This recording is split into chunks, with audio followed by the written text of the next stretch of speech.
Let me tell you a story of a man and his oatmeal. This is Steve. Steve is just like any other human being. He gets up in the morning, he showers, and he gets ready for the day. He eats oatmeal for breakfast. Plain old oatmeal. Every single day. Steve makes and eats his oatmeal. Steve cannot remember a time when he did not eat oatmeal. But he is okay with this. He is okay with nothing new, nothing exciting. He does not want anything to happen to him. Because Steve is, well, boring. Dreadfully boring. Steve works for a paper company. He has a job of making sure all the paper is sorted into correct piles. Most people would say this is a dreadful job, but not Steve. He loves it. It is simple and not very exciting. But if you haven't picked up on this, Steve doesn't like excitement. He likes just going to work and going home and doing the same thing day in and day out.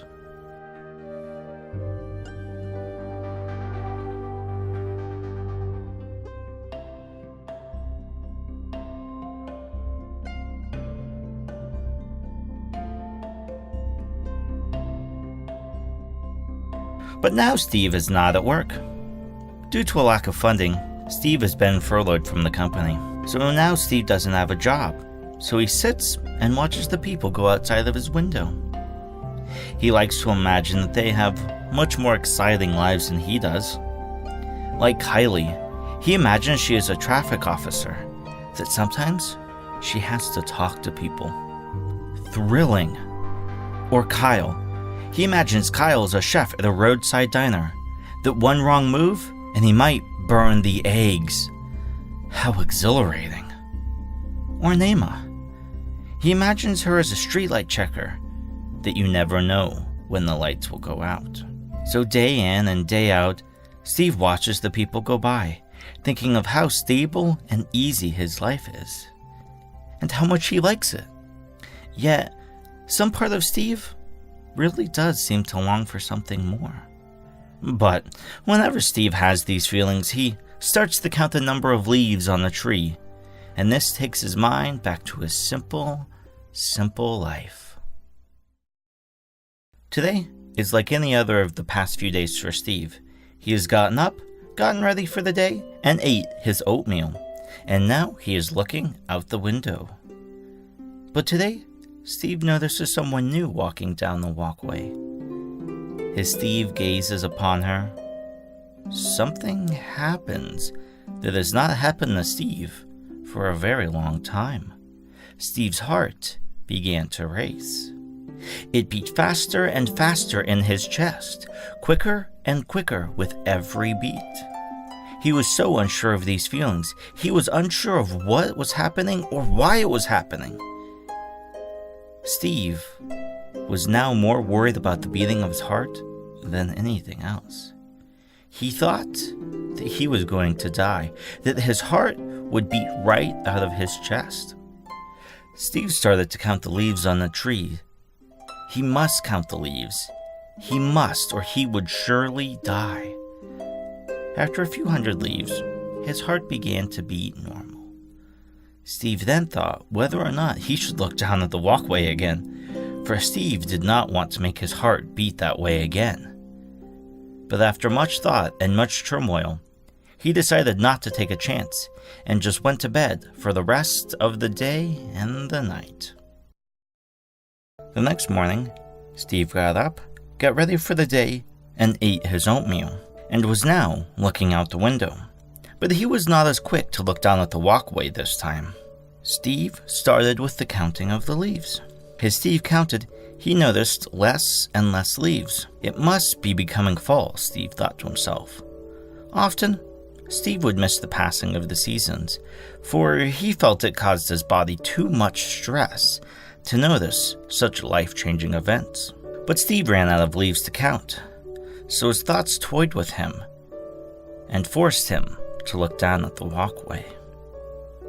Steve wondered if these feelings he was feeling, the feelings that were forcing him to look down at the walkway, were feelings of loneliness. But Steve was unsure of what that feeling even was.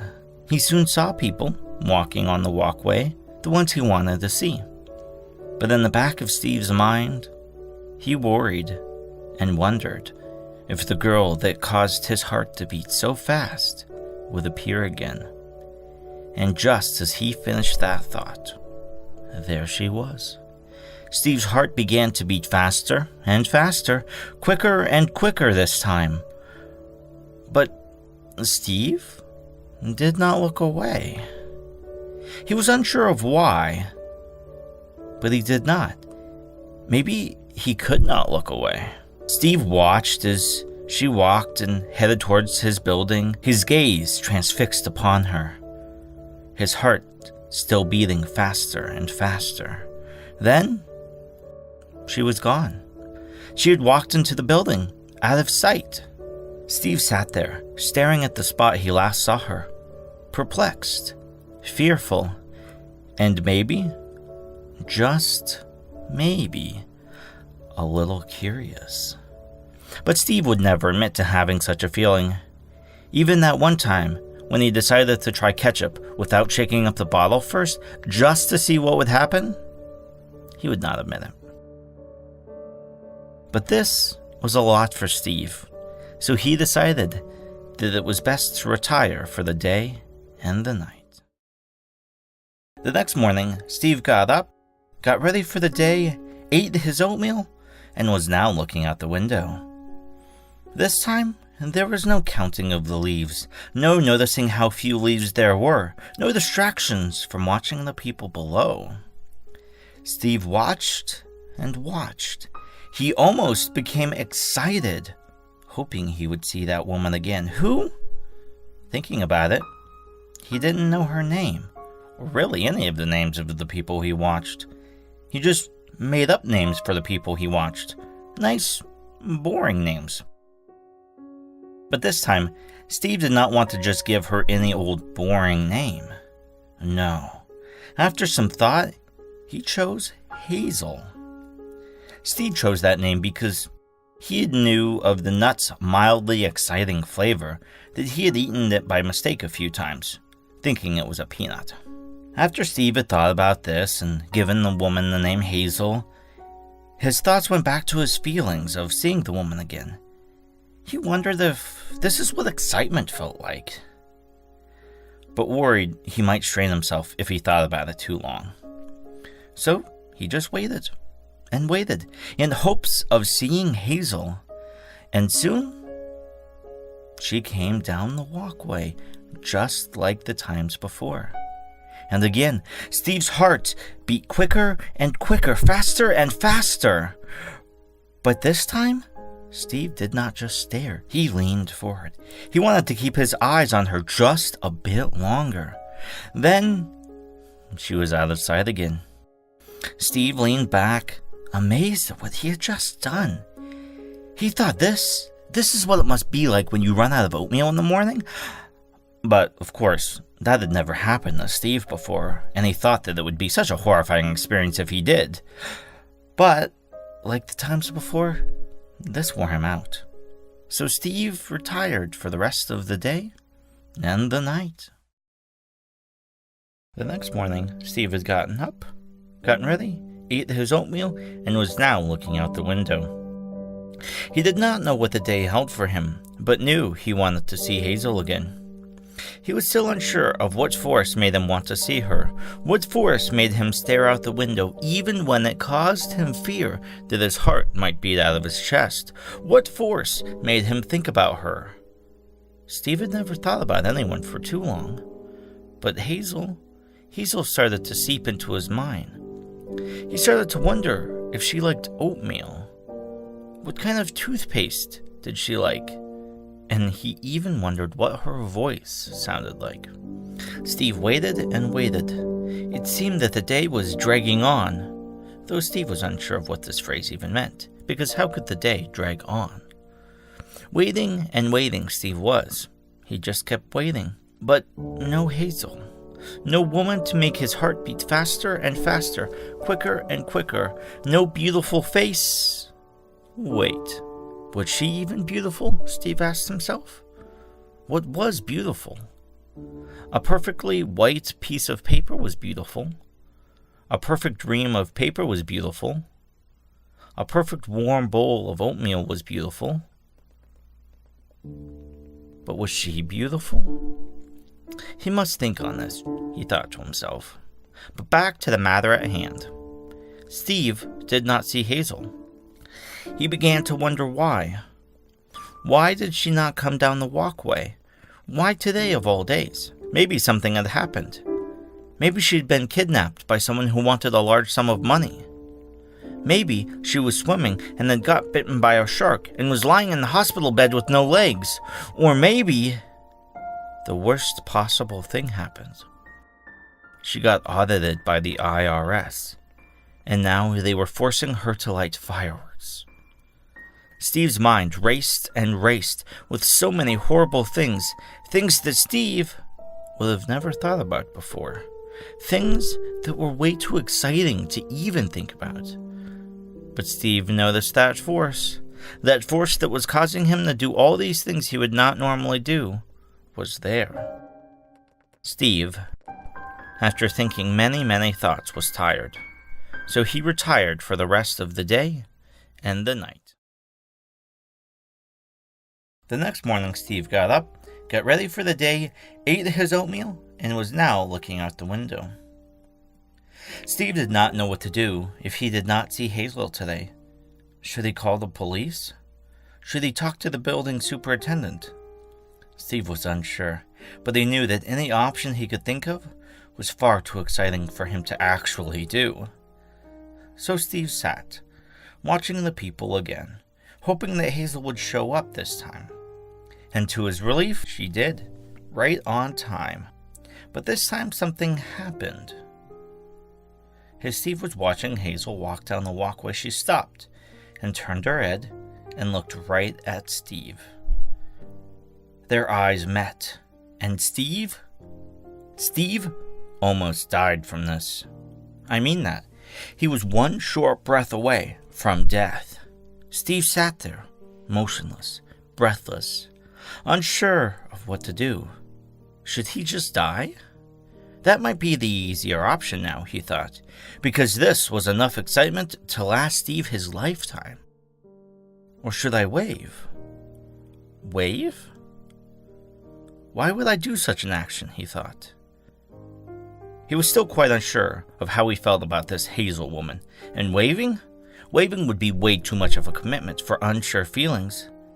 But part of Steve, the part that doesn't like oatmeal, was telling him to wave as fast and hard as he could.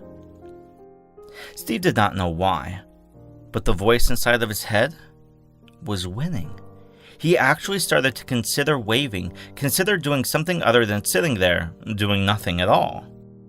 But after a battle that seemed to take ages for Steve, he found himself actually wanting to wave. So he started to put his hand up, but there seems to be something wrong. What's this? Steve can't seem to move. He wants to wave, but his body just won't let him. He's paralyzed by his own mind and fears. And as soon as he finds the power to overcome those fears, overcome his body not moving, Hazel is out of sight. In the building already, and Steve, he missed his chance. Steve slumps in his chair and starts to let his mind wander. Why had he acted the way he did? Why did he let the voice inside of his head that dislikes oatmeal win today? Why couldn't he move? Will he get another chance to wave? What if he goes back to work tomorrow? Enough, Steve said to himself. This was way too much thought about things unknown and too much excitement for one day. Steve was tired. So he retired for the rest of the day and the night. The next morning, Steve had gotten up, gotten ready, ate his oatmeal, and was now looking out the window. He reflected on the events of yesterday. Steve had finally thought that maybe, just maybe, that this feeling he was feeling was love. Although again, Steve was unsure of what love was. He knew that he loved oatmeal. He knew that he loved the smell of paper off the cutting line. He knew that he loved his simple life. But what in the world were these feelings from this woman?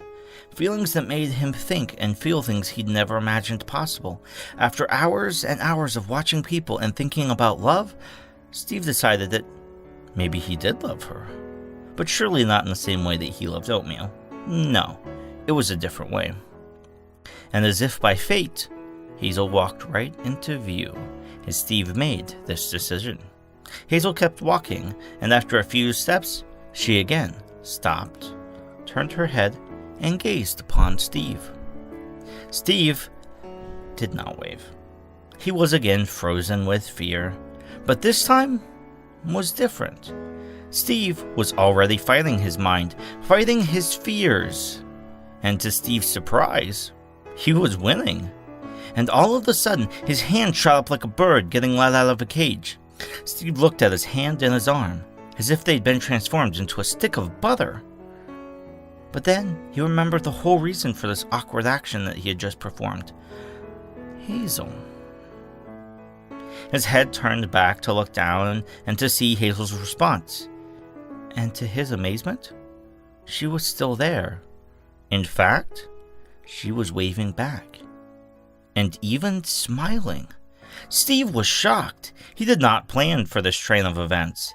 He did not expect to wave, or to even have Hazel wave back. But now, she pulled her hand back and looked back towards the walkway and headed inside. Steve watched as she walked out of view. He then sat back in his chair and thought today was maybe the most exciting day he had ever had, and that he did not die. Steve then looked over at his hand, still upright in the air, and Steve smiled a bit. But now he was tired, so Steve retired for the rest of the day and the night. The next morning, Steve got up, got ready, ate his oatmeal, and was now looking out the window.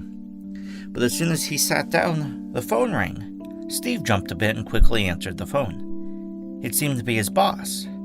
His boss told him that Steve could come back to work tomorrow. Steve hung up the phone and was happy that he could go back to his old routine and leave all of this excitement behind him. But there was a little voice in his head again, telling Steve that new paper didn't smell good, that his life was, well, boring. That maybe Hazel was what Steve needed to get out of this boring life. Steve thought and thought, watched the people walk by, and thought about how exciting their lives must be, about how happy they all seemed. Happy. What was that again? Steve thought that maybe, just maybe, if he could somehow make himself talk to Hazel, he could be happy. He could do something exciting and be happy, just as the people walking down the walkway were happy. But he knew he couldn't. His body would not let him, even if he wanted to, which he was still unsure of. He knew he couldn't. So he thought some more. And before he knew it, Hazel was walking down the walkway. Steve saw her and froze. This was it, he thought. I could have done something besides just eat oatmeal, and now I'm going to blow it because I can't move. It was then he realized that he did want to do something. He did want to talk to Hazel. He, for once in his life, wanted to do something exciting. But alas, he did nothing. He was still there, frozen, unable to budge a single muscle. He started yelling at himself, fighting with his thoughts, and soon, he could move his arms. He could move his legs. He could move his whole body. He turned to look to see if Hazel was still walking down the walkway. She was not. It was too late. Steve missed his chance. Missed the one chance at talking with Hazel. He sat back in his chair, upset and in dismay. He blew it again. But this time, there would be no second chance. No chance tomorrow to try again. So what's the point, Steve said to himself. He would go back to the way things were and enjoy his life the way it used to be. Steve was tired from all this work, from all this hurt and pain, from all of this excitement. So Steve retired for the rest of the day and the night. The next morning, Steve got up, got ready, ate his oatmeal, and left for work.